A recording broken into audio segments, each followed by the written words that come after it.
I once took my wife sea kayaking.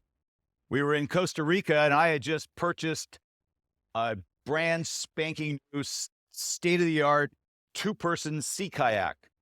We were standing on the shore, and I looked out and I could see that there were about six sets of waves that we would have to somehow get through in order to be out beyond the breakers. And I said to Becky, look out there, you can see, these waves in close are really big, but once we get through these waves that are close, look how small they are way out there. I mean, they're this tall, Becky. We can do this. And so she said, okay. And we put our equipment, we got into the sea kayak, and we made it through the first set of waves, the second set of waves. And it wasn't long before I realized suddenly two things. First of all, that set of waves that I saw way out there was much further out than I had imagined. And therefore, those waves that were out there were far bigger than I had ever imagined. And we finally made it through next to the last set, and we approached the last set of waves, and they were humongous. In fact, there was about an 8-foot wave. The first one that hit us, it did not tip us over. It literally picked us up, hurled us backwards, upside down, and we flew back like this. We went splat right there in the ocean. Everything we had in our sea kayak went flying every which way. We came up sputtering, and we were flailing away, and it was then that I discovered a whole new dimension to my wife's vocabulary I had never heard before. The part I can repeat in church is, you're trying to kill me, you're trying to kill me. Well, fortunately, there was such a bad undertow that the sea kayak did not float back into the shore. It actually came back to us, and we were able to grab hold of it and actually get up inside the sea kayak, and we made it back to the shore. And lo and behold, there was a line of security men standing there on their walkie-talkies, and they'd been this far from calling in helicopters to come out and rescue us. Well, I'm kind of a jerk. Later that afternoon, I went online and I went onto a very hardcore sea kayaking website, and I purchased and had secretly sent to Becky a t-shirt, and it said, sea kayaking, it's what I do. And it actually backfired, because now she wears it all the time just to give herself the chance to tell the story about how her husband tried to kill her. Well, believe it or not, that is not the first time my wife has been so angry at me she could barely speak. And actually, it probably won't be the last. And yet we will have been husband and wife together 40 years next summer. It seems that God has somehow given the human race a kind of magical super glue for holding two people together for a lifetime. Fortunate for me, it is waterproof, come hell or high water. And this magical substance is called fidelity.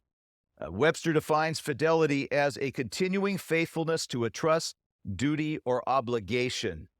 Lately, we've been watching in the media a spectacular public breakup of a marriage in which we're told that years ago, the husband, when he was taking his vows, insisted that the word faithful be taken out of the vows. How many of you have heard about that marriage breakup? Well, who would ever dream there'd ever be a problem later with that marriage? Good heavens.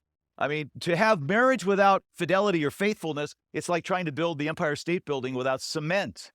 It's like trying to create a frilly, homemade Valentine without Elmer's glue. The sticky stuff that holds two people together for a lifetime is called fidelity.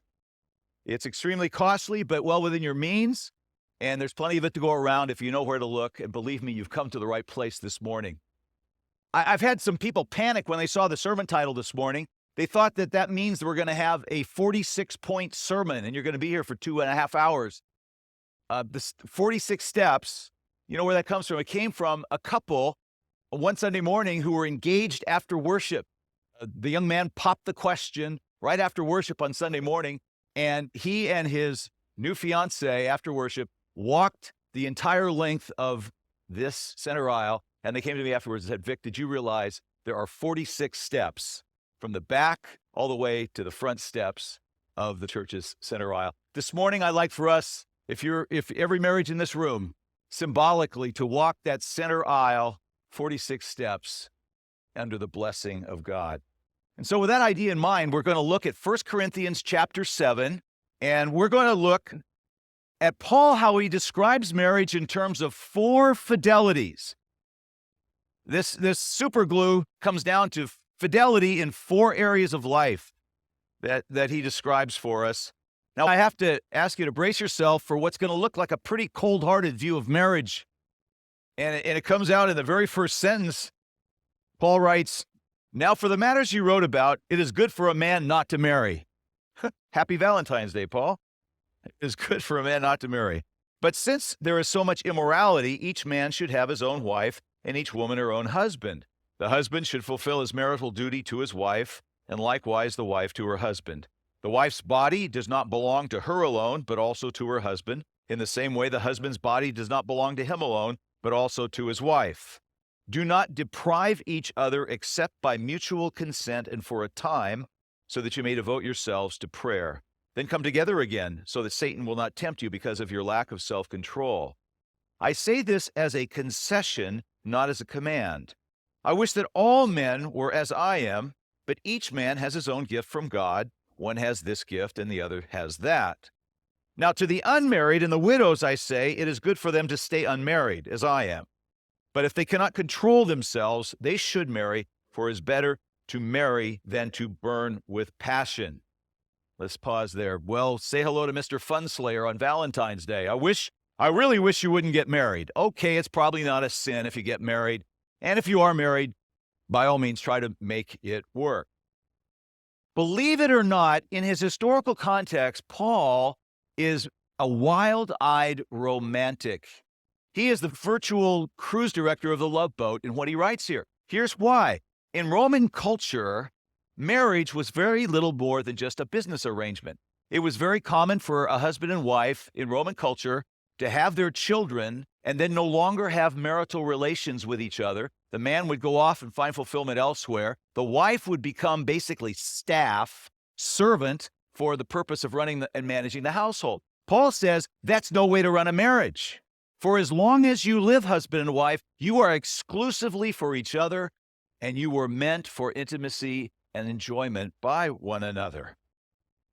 In fact, you have to chuckle here at the way Paul, in a way, pays a backhanded compliment to romance. Begrudgingly, he says, the only reason to consider marrying, he says, what does he say? What's the reason you would consider marrying? He says, if you're aflame with passion. If you are aflame with passion, his classic phrase is, it is better to marry than to burn. And I have to confess, what goes through my mind is a rather steamy song by Bruce Springsteen. It's called I'm on Fire, he says. Only you can cool my desire. Believe it or not, that's the very language that Paul uses here. Paul says if you got this out-of-control chemistry going with somebody and you just can't keep your hands off each other, he says if you're tempted to sin, and let's be honest, if you are sinning, he says then by all means, you need to get married. In other words, you don't get married because of career advancement. You don't get married for spiritual reasons. You don't get married because it's the thing to do. You marry because that person rocks your world. And it reminds me of a young couple in our church. This while ago, I was walking in the parking lot after church, and there was a young mom with her 2 twins, and she was pushing the stroller, and you could tell she was frazzled, been a hard morning. A lot of times my heart goes out to these young couples. They come to church with so much stuff. When they move from one room to the next, it's like they break camp. And here she was struggling with all this by herself. And I said, and I said, her husband, where's your husband? And she just exploded. She says, he's up riding his bike in North Georgia. He makes me so mad sometimes. And then she giggled and said, but it sure helps that he's cute. And physical attraction is God's glue for our marriages. And we need that glue for the first of our fidelities, and that is marriage is fidelity to a person. Paul says in verse 10, to the married I give this command, not I but the Lord, a wife must not separate from her husband, but if she does, she must remain unmarried or else reconciled to her husband, and a husband must not divorce his wife. It reminds me of a popular song in the 70s where a singer wrote a song for his wife that was called, I love you just the way you are. Don't go changing, trying to please me. Don't change the color of your hair. Don't go trying some new fashion. I love you just the way you are. And then about 4 or 5 months later, he divorced her and married a supermodel. That is the epitome of worldly love. It is what we call object-centered love. It is love based on value. It is, I love you because you're gorgeous, you're rich, you're attractive, you're charming. And in other words, there's something about that love object that attracts my love out from me toward you. And it's okay to have object-centered love. It's okay to say, I love you because, as long as you realize when you say, I love you because, you're saying, I love you as long as you are beautiful and charming and rich and all the rest. There is a whole other kind of love, my friends, that is not object-centered. It is subject-centered. It is God's love that does not originate in the favorable aspects of the love object, but God's love, subject-centered love, originates in the heart of the lover. It is not located in the feelings. It is located deep in the will. Real love is a decision I make to put the needs of another person ahead of my own desires and to give myself to them as a decision of the will. And for love to last a lifetime, it has to become subject-centered love. 25, 30 years ago, I went through a period in my life when I had an undiagnosed depression. I think it was because at that time I was in Southern California and I was living in the Pacific Northwest where the sun never shines. And that gloom kind of got to me, but it triggered something in me where for several years, I went through a relentless insomnia. I would wake up at 2 o'clock in the morning, could not get back to sleep. I'd be exhausted all day long, always had to keep up a good front for the church. And what that meant was I'd go home and crash, stare at a wall. My kids would say, Mommy, what's wrong with Daddy? Oh, Daddy's tired. And during that time, after a while, my father actually was diagnosed with depression. And I realized that, I had a genetic predisposition and I had to get some help, and I did. But I tell you something, during those years, what held our marriage together was Becky's capacity for subject-centered love. It was her ability to push aside her own needs and desires in favor of my needs and desires. As somebody once said, weddings are beautiful. Marriage becomes beautiful over time.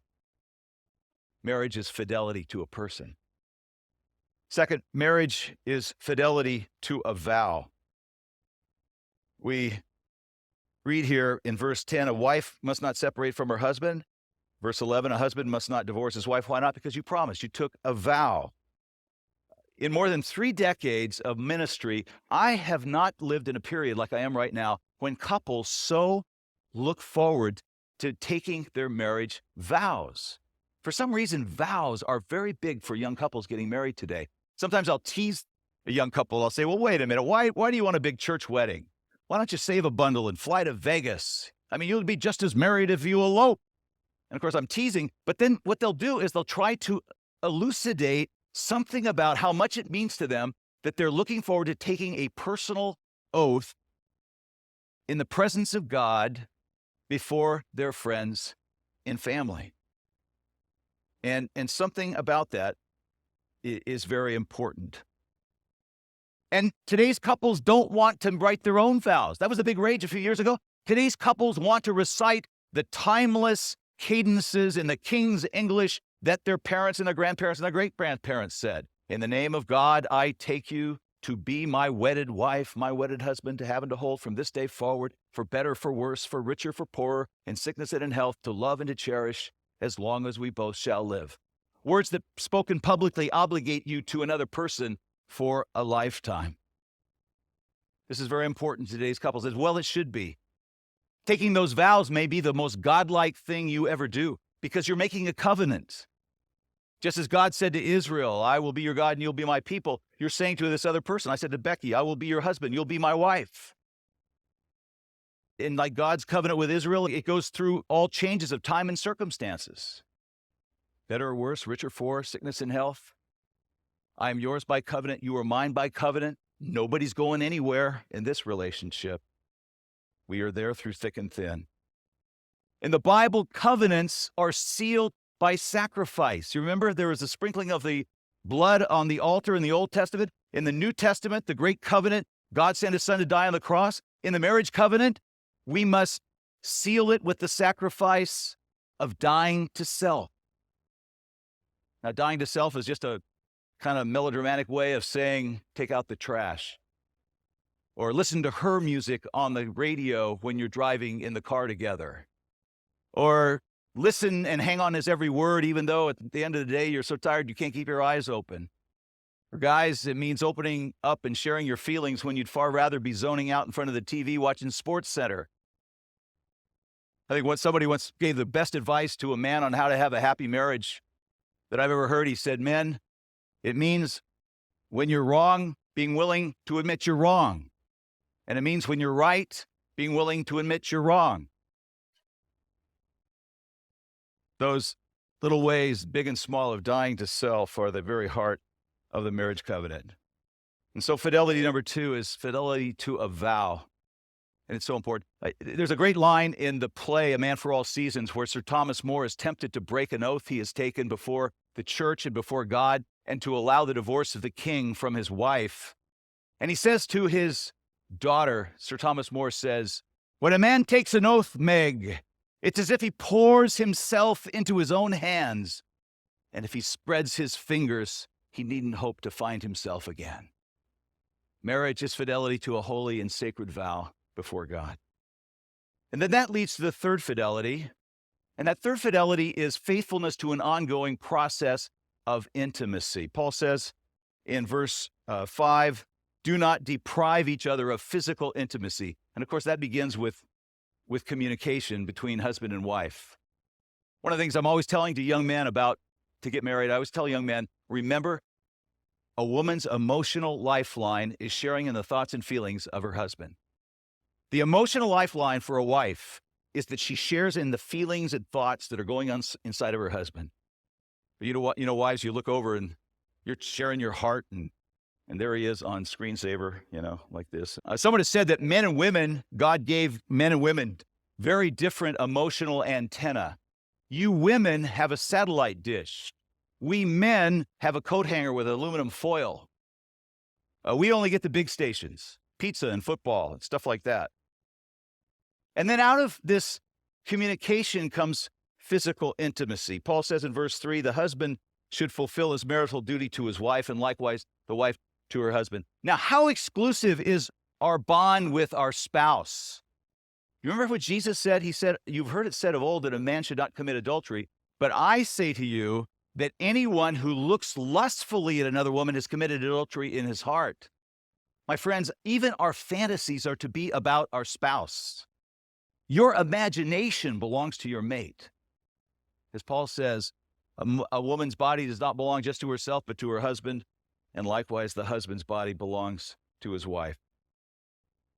One of the most helpful things that has helped Becky and me in our marriage is years ago, we saw a psychologist give a lecture, Christian psychologist.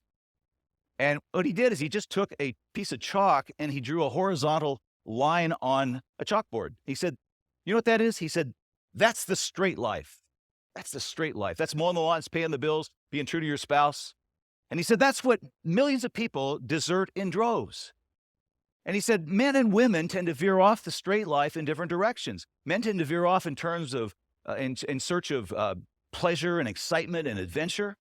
And women tend to veer off in search of appreciation, romance, and communication. And he said, you don't just break off your straight life, you take a detour, you veer off and, take a little naughty little trip, and then you come back and the world didn't fall apart and the roof didn't cave in, and so you take another one and it's a little further out the next time. Eventually you cross the line of no return and you break with your straight life. And then he said this, and then what do? And you do another line. He said, you create a brand new straight life, mowing the lawn, paying the bills. He says, why not be smart? Incorporate romance and appreciation for women. Incorporate pleasure and excitement for men in your present straight life. Take the detours, do that fun stuff, but do it with your spouse. In other words, for women, what that means is that you're faithful to this process when you are as alluring and attractive as you can be for your husband. And husbands, it means that you have to be attentive and caring, and it means a lot of dumb little expressions of love, guys. Peppermints on the pillow, and maybe in the summertime you go out and pick a dandelion from the lawn and you come in and present it to her, come back for a second goodbye kiss and sweep her off her feet. We've got to be children because it's a whole lot easier to keep a fire going than it is to try to start one that's gone out. And then I'm going to add just another